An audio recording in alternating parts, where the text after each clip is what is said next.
महाराष्ट्राचे कृषी मंत्री माणिकराव कोकाटे यांच्या निष्काळजीपणा विरोधात पुण्यात राष्ट्रवादी काँग्रेस शरदचंद्र पवार पक्षाच्या वतीनं तीव्र आंदोलन करण्यात आलंय।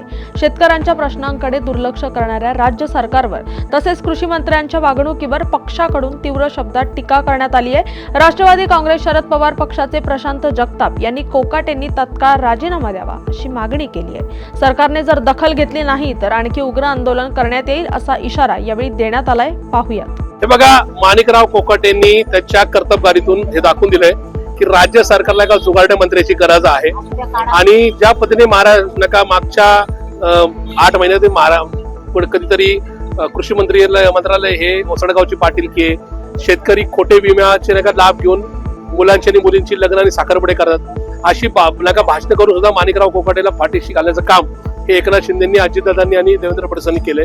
त्याअर्थी अशा जुगारड्या मंत्र्याची गरज या राज्य सरकारला असं आम्हाला सातत्याने लक्षात येते। काल तर माणिकरावांनी जाहीर या ठिकाणी प्रेस कॉन्फरन्समध्ये सांगितलं की हे सरकारच भिकारी आहे। याचाच अर्थ त्यांनी एकदा शिक्कामोर्तब केलंय की मुख्यमंत्री देवेंद्र फडणवीसांनी या राज्यावर 10 लाख कोटीचं कर्ज टाकलेले, या राज्याला देवेंद्र फडणवीस किंवा अजितदादा वाचू शकत नाही, खुद्द माणिकराव कोकाटेच वाचू शकतो।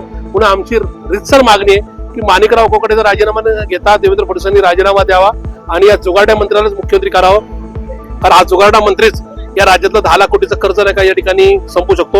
यांना मुख्यमंत्री केलं तर दिवसभर मुख्यमंत्र्यांच्या दालनामध्ये मटका खेळतील, त्याचबरोबर पत्त्याचे गेम, 3 पत्तीचे गेम किंवा त्या ठिकाणी रम्मी खेळतील आणि शेतकऱ्यांना पण त्यांनी एक असा संदेश दिलाय की तुम्ही काय या ठिकाणी शेती वगैरे करू नका, तुम्ही फक्त मटका खेळा, त्याचबरोबर पत्त्याचे गेम खेळा, अशा प्रकारचा एक संदेश दिला। त्याच्यामुळे आम्ही आज जिल्हाधिकारी कार्यालयावर माणिकराव कोकाटेचा राजीनामा मागायला आलो, तर मुख्यमंत्र्यांनी राजीनामा देऊन माणिकराव सारख्या एका अट्टल जुगारड्याला मुख्यमंत्री करावं ही आमची मागणी।